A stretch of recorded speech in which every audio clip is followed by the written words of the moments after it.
The GIGABYTE B650.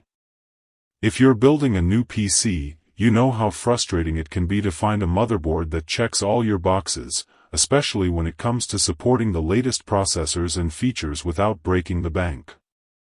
That's why I'm taking a closer look at the GIGABYTE B650, to see if it's a solid option for you.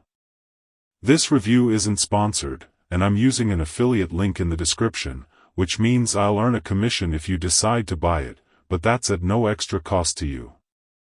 So, what is the GIGABYTE B650?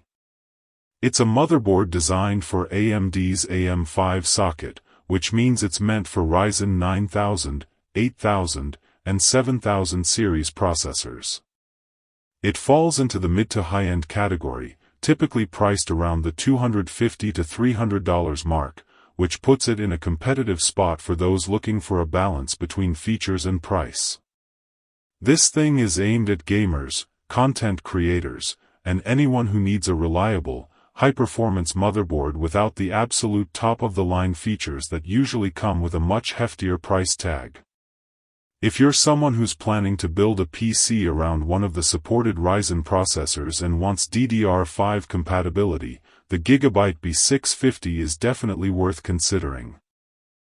You're likely looking for a motherboard that can handle demanding tasks like 4K gaming, video editing, or streaming, and this one seems to fit the bill with its 14+2+1 power phase design and support for PCIe 5.0. It's also a good option if you're interested in having the latest connectivity options, such as USB-C 3.2 Gen 2, Wi-Fi 6E, and 2.5 GBE, which can be a big plus for future-proofing your build. As for the build and box contents, the GIGABYTE B650 comes with a solid ATX form factor, weighing in around 2.5 pounds, which is pretty standard for a motherboard of its class. The finish is a mix of matte and glossy elements, giving it a premium look without being overly flashy.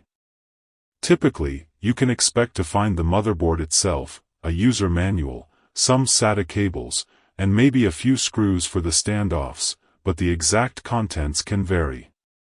One thing to note is that some users have reported issues with the EasyLatch system for the M.2 slots, so it's worth being careful when installing your SSDs to avoid any potential damage.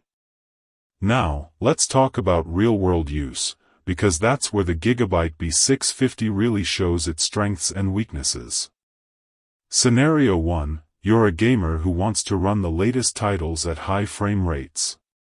The GIGABYTE B650 supports PCIe 5.0, which means you can take full advantage of the latest graphics cards. I've seen benchmarks where this motherboard can handle an NVIDIA GeForce RTX 3080 without any issues, which is impressive. However, it's worth noting that if you're planning to overclock your CPU or GPU, you might need to tweak the power settings to get the most out of it.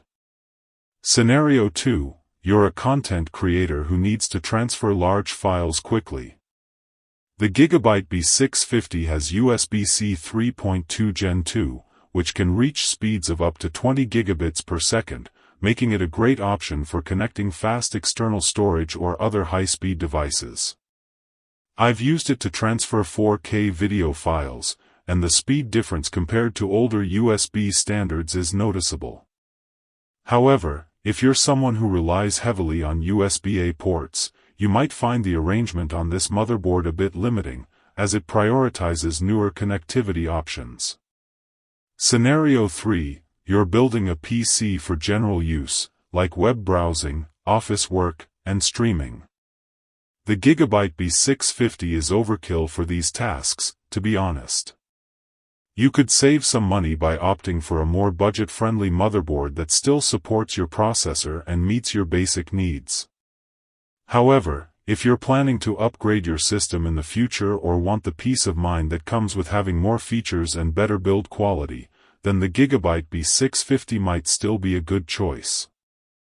Scenario 4. You're an extreme overclocker who needs every last bit of performance.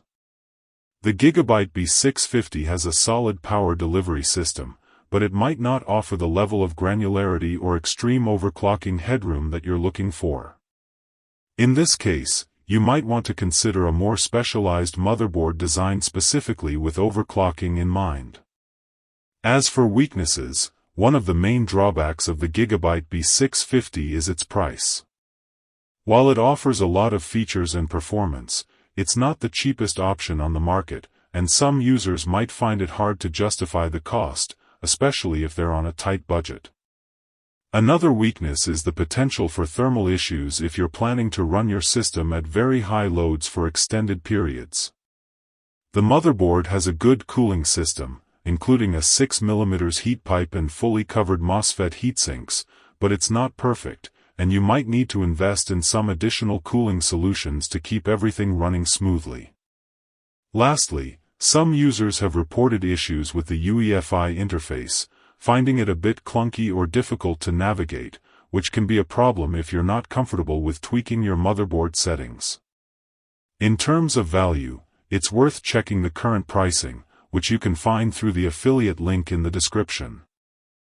Typically, around the $250 to $300 mark, the GIGABYTE B650 is competitive, but it's not the best value on the market.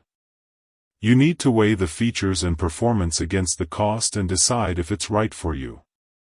In my verdict, the GIGABYTE B650 is suited for two main types of buyers: those who are looking for a high-performance motherboard to support their Ryzen 9000, 8000, or 7000 series processor and need features like PCIe 5.0, DDR5, and high-speed connectivity, and those who value future-proofing and are willing to pay a bit more for a motherboard that can keep up with their needs over the next few years. On the other hand, if you're on a very tight budget or only need a motherboard for basic